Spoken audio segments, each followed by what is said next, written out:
He's not making his money in mutual funds. He's making his money because he's a business owner. See through this. Who gives a shit about whole life versus term when it comes down to it? What really matters is you invest in yourself. You figure out what you do to add more value in this world. And you get rid of the miserly budgeting mindset that destroys everyone in your life because they hate being around you because all you do is think about how you can cut out everything that would be enjoyable in this world. Okay, Dave, tell us how else we could be miserable. All right, I'm about to watch a video from someone you know, Dave Ramsey, and let's see what we discover. Thanks for joining us, America. We're glad you're here. Russ is Salem, Massachusetts. Hey, Russ, welcome to the Dave Ramsey Show. Hello, Dave. How are you? Better than I deserve. How are you? I am good. Dave, I posted some things on your website in regard to insurance philosophies you put online. And having been an insurance broker for about 35 years, there are a few misstatements that are on there that I'd like to use the air as a chance to maybe either clarify with you or maybe get some clarity from you on. May I do that? Sure. Okay. Number one, you have said on your website that term insurance is the best and the only kind of product people should buy in all instances when they need life insurance. And what I can tell you is that we do not recommend whole life insurance across the boards. We recommend life insurance situationally. There's no two needs, no two situations that are pervasively similar. Okay? Can you hear me all right? Yeah, I'm hearing you. Yeah. Okay. Number two, the cash value that you've talked I'm hearing about. I'm not going to say anything. Did you want me to address that one first? It's up to you. Okay. If you'd like to, I'll be happy to do it one at a time. Well, you're an insurance agent, obviously, and I disagree when you say there are no two instances that are the same. There are basic principles of mathematics and basic principles of personal finance that are always the same. For instance, I would tell you there is never a time that you would use a credit card. Mm-hmm. You can't say. Okay, like apparently this is a principle of finance. Like we're abusing the word principle if we're saying, oh, there's never ever a time you use a credit card ever. That's not a principle. That's an opinion. That's a preference. Maybe even good advice for the majority of people, but it's not a principle. That you can't convince me that there's certain times you should use a credit card. They suck. They're a bad product. They don't work. And I think the same thing's true of whole life. Mm-hmm. All right. Well, let's take it a little bit further. Number two. I don't know why this guy just goes on when Dave's flat out saying, and you can't tell me anything different about whole life. Like, so what he's saying is he's learned. There's no way you're going to convince him otherwise. And so there's such a level of bias against that there's no way to have a good conversation. Wherever this is going, it's not going to be productive because he's saying no matter what, there's never a use for a credit card. I can think of several. I mean, like if you were dead broke and it would be buying a water with a credit card, I think that'd be pretty cool. I think I'd probably use the credit card to buy a water, maybe.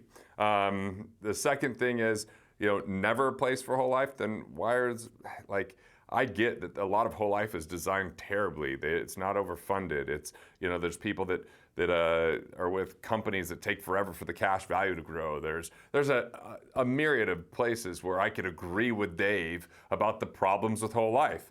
But to say that it should never be used, wow, it just feels like, I don't know. There seems to be some question about the cash value of a life insurance policy as being a bad investment. And I won't get into the issue of performance, but I think the big thing that you need to realize is this. The cash value is not there because insurance companies are creating a standard of return or investment that is deemed to be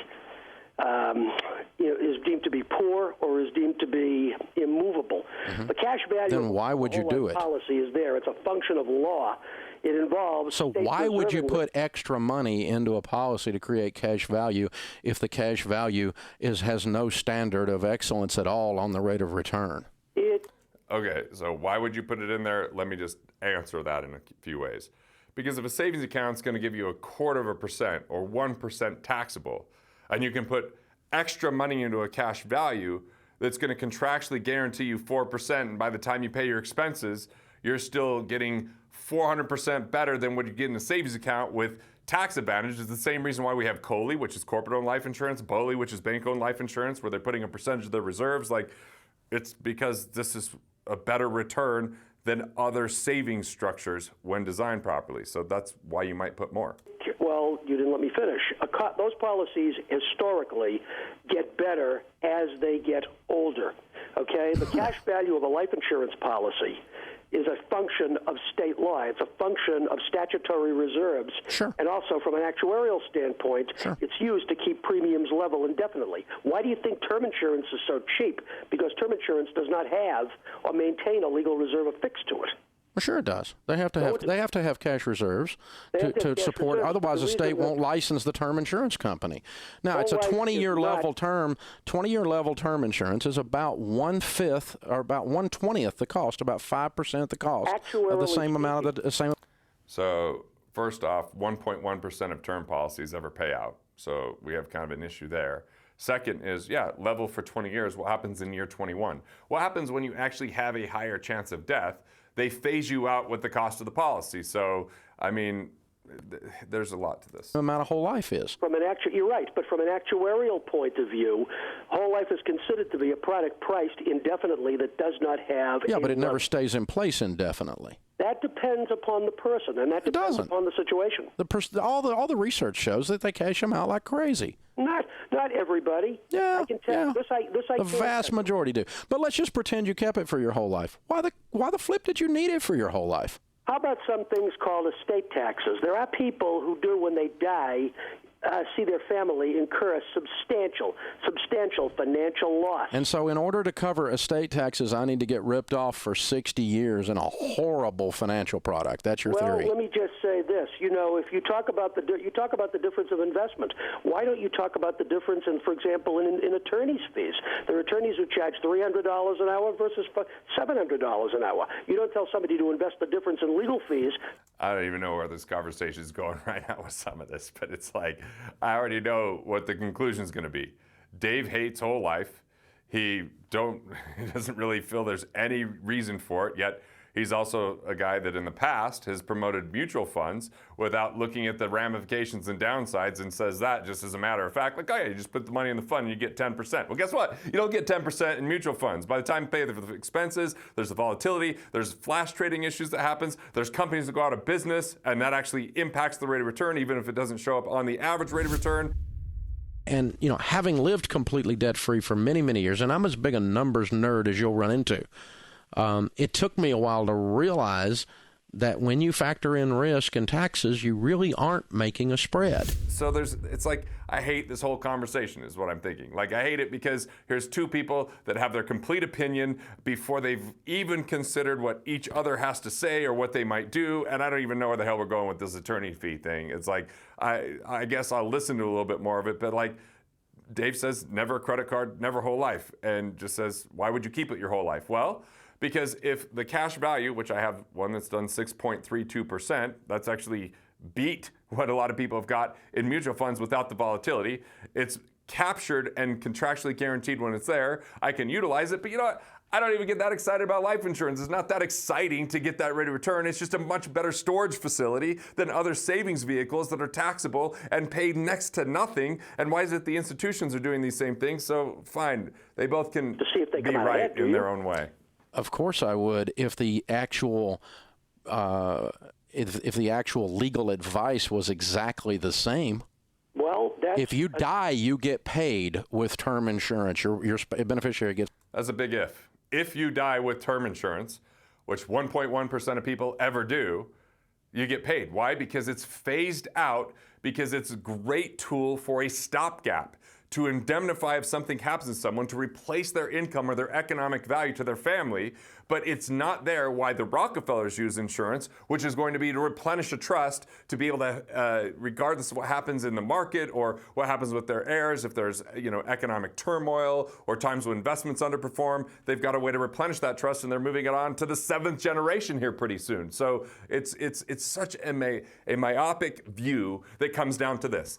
Dave's entire belief is, how do we reduce expenses? How do we cut back? How do we eliminate? How do we make sure that we spend less so that you can save more, because he got overextended in real estate, lost money, and so his mantra became, hey, I'm going to help the people that don't want to increase their intelligence around how to become an active or better investor, that just want to hand their money over, hope for the best in the long haul, but don't destroy themselves with debt. He's phenomenal at helping people reduce the debt and stop destroying themselves from getting into too much debt, but also destroying themselves for becoming entrepreneurial. He's a phenomenal entrepreneur. He has a massive organization. He's a thought leader. He's not making his money in mutual funds. He's making his money because he's a business owner. See through this. Who gives a about whole life versus term when it comes down to it? What really matters is you invest in yourself. You figure out what you do to add more value in this world, and you get rid of the miserly budgeting mindset that destroys everyone in your life because they hate being around you, because all you do is think about how you can cut out everything that would be enjoyable in this world. Okay, Dave, tell us how else we could be miserable. Yeah, by the way, for your information, just I'm not arguing with you, but the cash value, the amount of the value on top of the face of the policy can be paid to the beneficiary if the policy is written appropriately.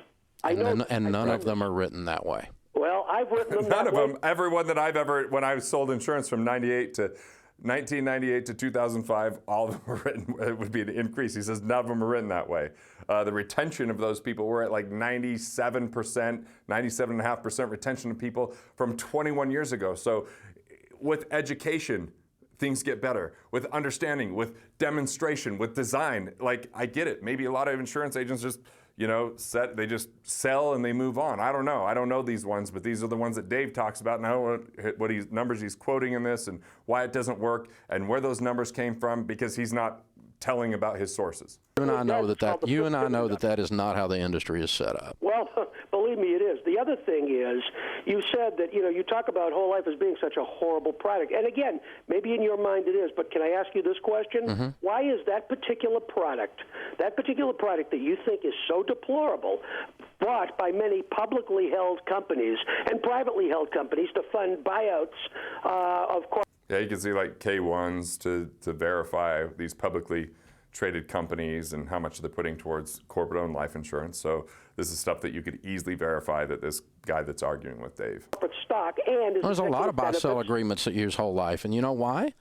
Because people like you sell that crap to them. No, that's exactly why they do it. Do you know how much? A simple partnership buy-sell agreement can be funded with term life insurance for 1/20th of the cost. Well, let me. Man, I wish that Dave would read about non-qualified deferred compensation, where big companies in the 1950s used life insurance to fund a pension, essentially, for a key executive that they were recruiting. And then when that person would die, the death benefit would come in to the company tax-free to replenish what that cost. And then they got talked out of that, went into the stock market to fund pensions. They were projecting an 8.6% return on the stock market. When it didn't happen, the pensions went bankrupted because they were overhyped. They were oversold. They were based upon things that weren't actually happening in the world, but based upon extrapolated projections from times like the 1990s, where the market did phenomenal, beat anything else that we're talking about. But when we look at these other decades, it's up, it's down, and some of that volatility destroys and decimates the return. So, like, why are these major institutions buying it? Because they have better designed policies. There's private placement life insurance that they haven't brought up. There's premium finance life insurance where major institutions will finance it at really, really low interest rates because they know that they have that cash value to back it. I mean, this is such it's a frustrating conversation. And I'm glad that I stopped selling life insurance in 2005, candidly. And from 98 to 2005, I sold life insurance. I got paid commissions for that life insurance. And I still have a bias towards the properly structured, properly funded life insurance, and part of what we discuss at Cash Flow Banking. But I also, and when I wrote the book, What Would Billionaires Do?, I address Dave and Susie's opinions on these policies and why they think they're right, because they're looking at cost cutting, they're looking at cost management, and they don't differentiate between price, cost, and value, right? Lower price, but no value, because the death benefit's never going to come back into the family tax-free, because it's eventually going to be phased out. If you lived a life expectancy, you would pay more for a term policy than the actual death benefit. Where if a whole life is structured improperly, it's going to be terrible too, because if it's improperly structured, it's going to take forever. If you're the wrong company, you're not going to see cash forever. A savings account's going to beat it. So not all policies are created or designed equally, and so I understand the frustration. I understand where it's coming from, and he's probably doing more good in some places than harm because of people that just don't know what they're doing. They don't know where to look for it, and because there's plenty of people that are selling heavily upon commission and not upon the right design. But I can name a bunch of firms that are doing it right, that have amazing statistics, and I can get the actual specifics where he's talking in a very general sense. So it's pissing me off just a little bit. Let me ask you this. Do you know how many publicly held Fortune 500 companies use whole life and the millions of dollars the boards of directors authorize for that And it's stuff really to fund sad that executive they're all benefits? getting screwed at that level. Well, It really these are is, 'cause people it's with degrees garbage, from Russ. from very prestigious business schools. I think they know a little bit more than a lot than a layperson. Well, they may or they may not, but the bottom line is that at the end of the day, dude, it is the payday lender of the middle class. It's by the way, I just horrid. got to say, I love this because the entire time, the entire video, 100%, you can see it says, sign up for term life insurance today. The whole time. Click the link. I mean, look, would you rather have, like, these insurance companies are making money on all types of policies: index universal life, whole life, term. There's got to be a profit in it for them. But a mutual company that's going to pay dividends to the policyholder because they're the owners instead of a stock-based company, well, the term policyholders, I mean, they're going to help provide better dividends because we know the term policies aren't going to pay out. So, I mean, I just feel like the level of ignorance here, like, it's worth a little research, it's worth a little study versus we have two opinions right out the gate that he's saying these are principles of finance, not to use a credit card. Look, might not be a good idea, but it's not a principle. It's not gravity, that's a principle, right? But like to be, no, this is a principle. No, this is an opinion. Let's get clear about it. Let's understand where he's coming from and what his agenda is. Product. When you pay 20 times more for the same amount of coverage to build up a Go to our other videos on YouTube and watch when Tim Carden goes through these truth concept softwares and shows what actually happens with buy term and invest the difference, funding life insurance with real numbers, and what's happening instead of what he's just saying it's 20 times more expensive. Hyperbole, Dave. This is bullshit because you're just misleading cash people. value that you never receive, because when you die, they pay the face amount, Russ. They pay and can pay, and I will refute that. Like, Dave's completely wrong on this point, completely. He's talking about stuff from decades ago and not current with what's happening here, because once he had that bias, he's only looking for things to reinforce it. So, all right, there you have it. I mean, look, Dave Ramsey's done a lot of good for plenty of people and a lot of damage for plenty more. Because if your life becomes about budgeting and eliminating, and that you already know the answer because this is what he said and there doesn't need to be any proof, and that there's always this case, like, that kind of stuff is very destructive. It's time to think for yourself, ask better questions, figure out what's going to work for you. If you're really confused about it, let me give some basic advice. Pay off loans that are really, inefficient, that keep you up at night. Build up plenty of savings so that you have cash on hand, and look to create economic independence where you create cash flow from your investments rather than waiting for 30 years, hoping a retirement plan will save you, because cash flow is much better than waiting for compound interest to kick in.